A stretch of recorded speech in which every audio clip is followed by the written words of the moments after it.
नमस्कार मंडळी, स्वागत आहे तुमचं मेजवानी मी माझ्या यूट्यूब चॅनलमध्ये। सर्वप्रथम तुम्हाला नवीन वर्षाच्या खूप खूप शुभेच्छा। तुम्हाला हे वर्ष आनंदी, यश, आरोग्यदायी आणि भरभराटीचे जावो। तसेच नवीन वर्ष लागले तर सुरुवात काहीतरी गोड पदार्थापासून झाली पाहिजे, म्हणून आजची आपली रेसिपी आहे गाजराची रसमलाई। तर बघूयात आपण गाजराची रसमलाई। त्यासाठी आपण इथे गाजर घेतले। गाजर हे मी स्वच्छ धुवून त्याची साल काढून घेतली आणि हे बारीक करून घेतलेत। आता आपण हे मिक्सरला बारीक करून घेऊया याची पेस्ट दूध टाकून। आता आपण कढईमध्ये तूप टाकून घेऊया। आता आपण या कढईमध्ये तूप टाकून घेतले। आता आपण त्याच्यामध्ये जे आपण बारीक गाजर केले ते टाकून घेऊया।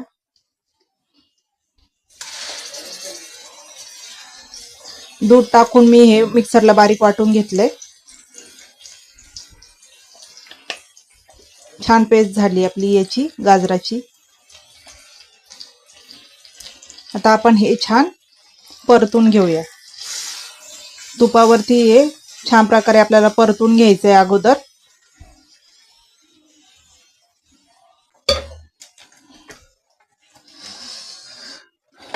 बघू शकता आता आपलं हे छान गाजर परतले गेले याच्यावरती। आता आपण याच्यामध्ये टाकून घेणार आहोत रवा।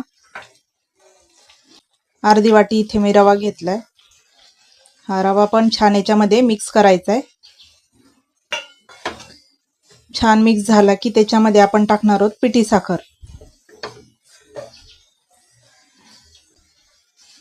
आता याच्यामध्ये पिठी साखर टाकून घेणार आहोत। इथे साधारणतः अर्धी वाटी मी पिठी साखर घेतली, कारण रसमलाईमध्ये पण गोड असणार आहे त्यामुळे थोडीशी कमीच प्रमाण घेतले मी साखरेचं। आणि पिठी साखरेमध्ये आपण विलायची देखील ऍड करून घेतलेली आहे, त्यातच बारीक करून घेतली मी। आता हे छान हाताने व्यवस्थित त्याला मिक्स करून घ्यायचे।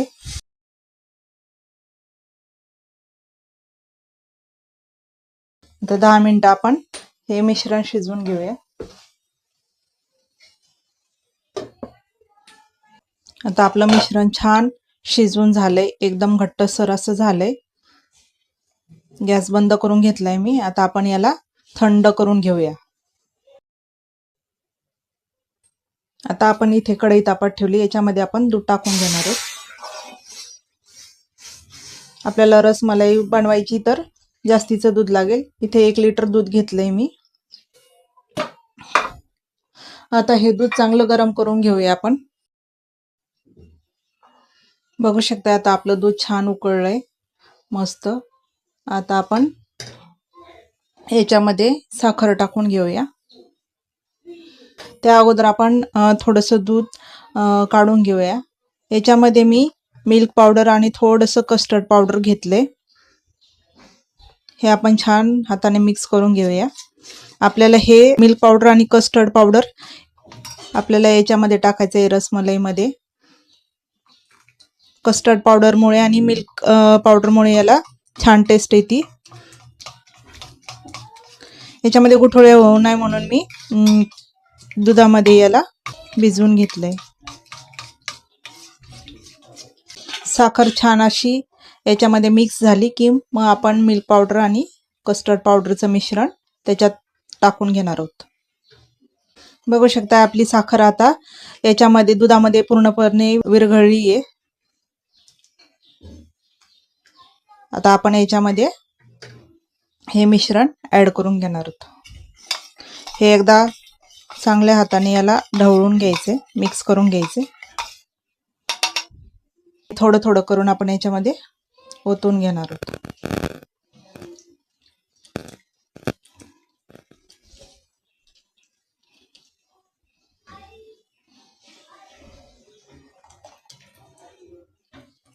आणि आता हे सगळं व्यवस्थित मिक्स करायचे आपल्याला। पाहू शकता एका साईडला आपलं दूध आता आपण आटवून घेतो आणि एका साईडला आपण रसमलाई करून घेते। आता हे मिश्रण छान थंड झाले। आता याची आपण छोटे छोटे बॉल करून घेणार आहोत।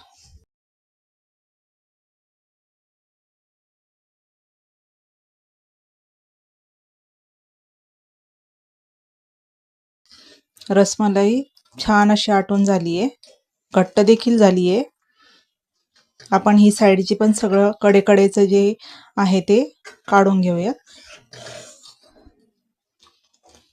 बघू शकताय छान अशी घट्टसर झाली आपली, जास्त घट्ट पण नाही आणि जास्त पातळ देखील नाही. आता आपण ही थंड करायला ठेवून घेऊया. आता आपण ही रसमलाईचे गोळे आपण हे वाफवून घेऊयात. याच्यासाठी मी चाळणीला अगोदर तूप लावून घेतले, जेणेकरून आपले हे खाली चिटकणार नाहीत गोळे. आता आपण याच्यावर झाकण ठेवूया आणि 5 मिनिटासाठी स्टीम करून घेऊया. बघू शकताय आता आपलं स्टीम देऊन झालंय. आता आपण गॅस बंद करून घेऊया आणि हे बॉल आपण थंड करून घेऊयात.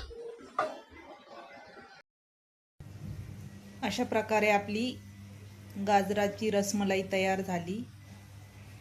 तुम्ही देखील नक्की करून बघा. व्हिडिओ आवडला असेल तर लाईक करा, शेअर करा, कमेंट करा आणि चॅनलला सबस्क्राईब करा. भेटूया पुढील व्हिडिओमध्ये. तोपर्यंत बाय बाय.